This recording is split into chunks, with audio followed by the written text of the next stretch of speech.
Am I the a-hole for not wanting to spend my lottery winning on a new car for my boyfriend? Recently, I, female 26, have won quite a lot of money in lottery. It's not the main prize, but it was one of the top 3, and it's a life-changing amount in my country. I grew up poor, very poor, and while I worked my way up, my closest family is still struggling. I help, but I cannot fix everything. At least I couldn't before. My winnings were recently deposited to my bank account, completely separate one to my normal one, and I'm not touching that money until I have my meeting with my financial advisors that I hired. My plan is to use small amounts of money to enjoy, use part to improve my family's life, like buying them flats that they can later on afford to upkeep but in safer place and of better quality, and invest the vast majority in different ventures to ensure a stream of revenue for years to come so I can live comfortably and help my family. The only people that know are my closest family and my boyfriend, Andy, male 30. We've been together for 7 months, but we don't live together. Andy has different plans though. He basically came up with a list of items he needs and have been pressuring me into getting them before I even speak to my advisors. Basically, he wants a new car. Stereotypically, he wants something like a Tesla, which he absolutely doesn't need. He wants us to move in together and for me to buy a house with a pool. He's now starting talking about kids, that we can afford them blah blah, even though he knows that I am child-free. I've been refusing every single request, telling him that necessities come first and that money is under lock and key until I speak with my financial advisors. He's not very happy about this. He's been calling me a Scrooge, telling him I don't love him anymore, and calling me a cheapskate. Worst of all, he now told every one of our friends about this. And they've started pressuring me as well, asking me to fund nights out, etc. And they've been very cruel when I refuse, a-hole being almost a compliment. I'm devastated. Am I really an a-hole in this situation? Am I the a-hole for not wanting to spend frivolously? Now for the top comments. Not the a-hole. Ditch the boyfriend ASAP. Don't buy him a pack of gum, let alone anything else. He's trying to manipulate you with guilt with "if you love me" and by telling mutual friends about your money. I'm so happy for you, using your money so well. Also, be careful with birth control. Sounds like he's trying to baby trap you. I mean, God, why would you even sleep with someone who is trying to bully you like this? Don't even worry about the birth control. Just completely stay physically away from this guy. Not the a-hole. You are doing the smart thing with this windfall, as well as keeping it to yourself. It's amazing how many people act entitled and the gimmies come out. Your friends are being the a-hole. Your boyfriend is the a-hole. This man and your friends are showing their true colors. He shouldn't be pressuring you for anything. He just wants access to that money. P.S. Consider going no contact or low contact with these friends while you process all this. +1 on your boyfriend and friends being a-holes. Life-changing money can show you who are really the ones that are friends. Friends wouldn't be asking you for money like that and expecting you to give it up so quick. That kind of money, if used frivolously, goes quick. Don't be a pushover. And please drop the boyfriend. It's been less than a year and he's expecting you to buy a car for him? How does that make sense? Not the a-hole. Not the a-hole. Unfortunately, your boyfriend now sees you as an ATM, not a girlfriend. It's not you. A sudden influx of money shows people's true colors. He and your friends will not leave you alone about this either. They will suck you dry for the money and then dump you. I would dump him and block them, then move ASAP. You need new friends.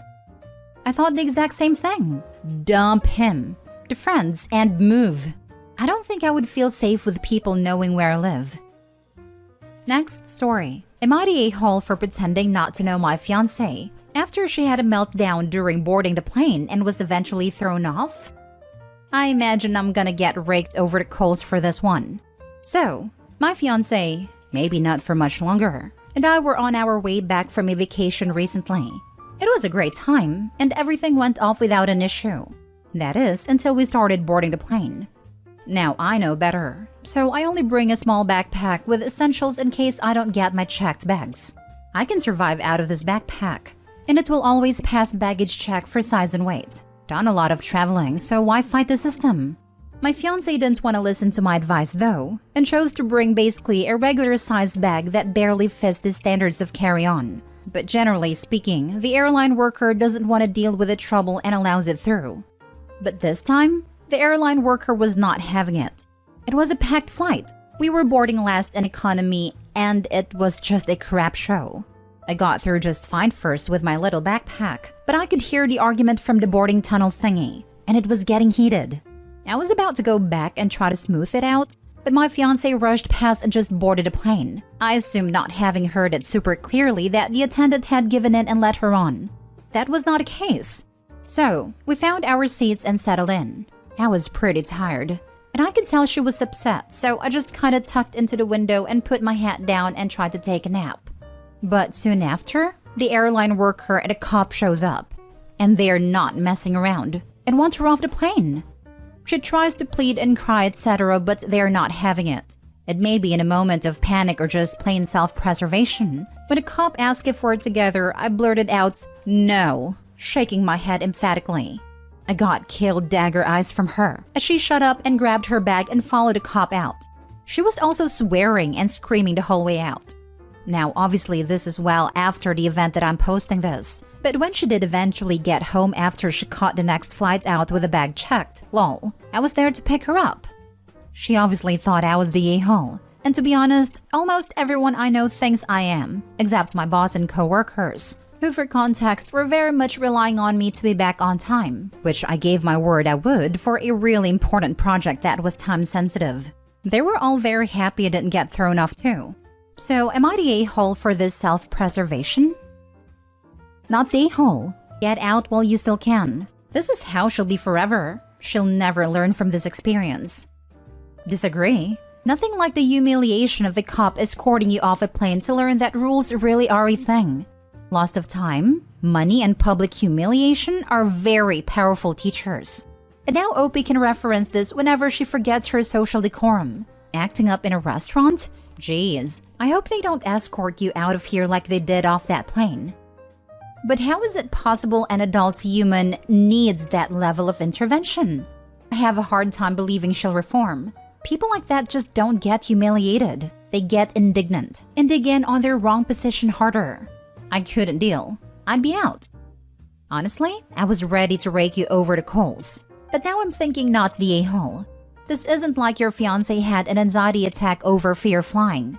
It sounds to me like a full-on grown woman temper tantrum, which only happened because she didn't listen to your travel advice. To be fair, I don't travel light either, but I also don't try to put my giant luggage in the overhead bins.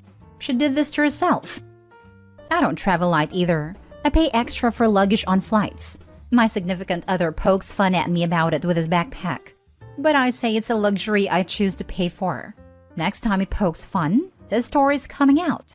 Well, would you rather? Not the a-hole, and please seriously consider whether you want events like this to be a normal part of your life. Because someone who reacts like that when she knows she's in the wrong is not going to change. Although, if not for the work thing, and if you wanted to save the relationship, you probably should have gotten off with her. Not because she was anyway in the right, but because she's going to hold this over your head and sulk for a very long time. I'll be honest, I wouldn't have even argued with the airline worker. I'm just not like that. I would have smiled and politely agreed to whatever they wanted. I hate conflicts that are unnecessary. Conflicts like that can get you blacklisted. I wouldn't want to be anywhere near that either. Same for the police involvement. Next story. Am I the a-hole for not including my siblings' children in my will even though I'm child-free? I, female 39, have always had an almost non-existent relationship with my half-sister, female 59, and half-brother, male 57, in large due to our age gap, and that our father passed away when I was 2 years old.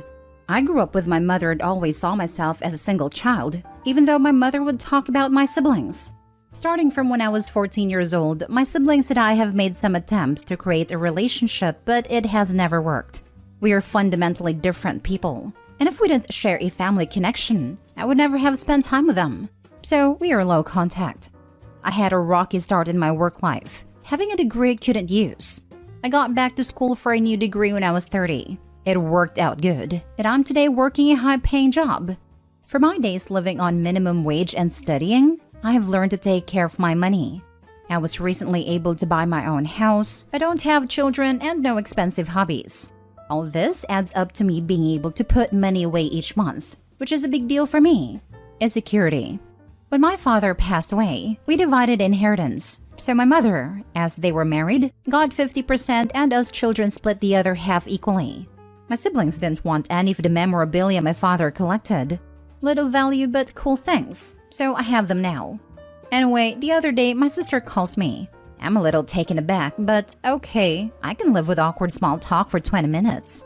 Then out of the blue, she asks me if I have a will. I didn't think, but just blurt out yes. She then asks me if her and my brother's children are the beneficiaries. I'm honest and say no. I have met my brother's two girls once when I was about 20 years old. I have never even met my sister's children. She then starts to question who I will leave everything to. I say that father's memorabilia will go to an aviator museum. Some things will be given to close friends as they hold shared memories. The rest is to be sold, and together with my savings be split evenly between an organization helping people with alcohol and drug addiction and cancer research. My sister is livid, telling me that that is money that can make a big difference in my siblings' children's lives. Sure, but I don't feel obligated to provide that for them. If I wanted to leave my money to someone, it would be my boyfriend's son. I have seen him grow up and been like an aunt to him. Now my brother is calling too and saying that I'm being cruel and that I am stealing both the past and the future from his children. So am I the a-hole for not including my siblings' children in my will? Now for the top comments. Not the a-hole. You don't know your siblings' children. They don't know you. You aren't particularly close to your siblings and never have been. It's entitled to the point of being absolutely tacky that they think they can shake you down for money on the basis of shared DNA, which never meant anything to them during your formative years and doesn't mean much now. Not the a-hole. You barely have contact with your sister, and she calls you out of the blue to ask if you have a will? Also, you're only 39. Something sounds fishy, like she wants something. Keep your guard up. 100%. Sounds like someone is banking on OP's money. Not the a-hole. They are 20 years older than you. Why would they expect you to pass earlier than their kids? They had no problem taking their portion of the estate, and you were a minor. So ask them if you should assume they stole from you because you didn't get to grow up with as much financial security with two working parents like they did. And how can you steal money that belongs to you? Being child-free is being the rich aunt/uncle's heirs. Last story. Am I the a-hole for feeling entitled to food I did not technically pay for? I, 34 male, recently went to a get-together with some friends of mine. I get along with most everyone within the group, outside of one person who we will call Mike. Mike is someone who I feel is selfish and can be a bully, and I feel it has gotten worse recently. However, we have all been friends since high school, so I put up with it. Well, Mike decides he wants to have everyone over to play some Settlers of Catan. We used to get together a lot more to play board games or Smash Bros or whatnot, but as we all have gotten older, that obviously happened less and less. Fortunately, everyone's schedules lined up and we were able to plan this. Now, it is important for me to insert here that recently I had been off work for a month. It was of no fault of my own, and fortunately I am back to work now. Because of that though, money's really tight for me right now and my friends all knew this. We all go to Mike's to hang out, and it was a great night. We end up staying longer than expected and people get hungry. Some people decide they want to order pizza. They ask if I want to throw in some money for pizza and I say, no, gotta watch what I spend for a bit. Obviously I wanted some and could probably afford it, but I was trying to be responsible. Another friend of mine, we'll call Jake, offered to put in for me but I tell him, no, I will be okay. Maybe this is where I messed up. Anyways, right as they are about to order, I remember that I have a coupon for the place they are ordering from. It had been my birthday a week prior and received it as a gift or something. I let them know I have it and that they can use it and it added on a medium one topping for free. They're excited for it and accept it. I guess it's important to note that I have offered it willingly, not as a trade or bargain. The pizza arrives and everyone digs in. I ask everyone if it's cool if I have some of the medium pizza.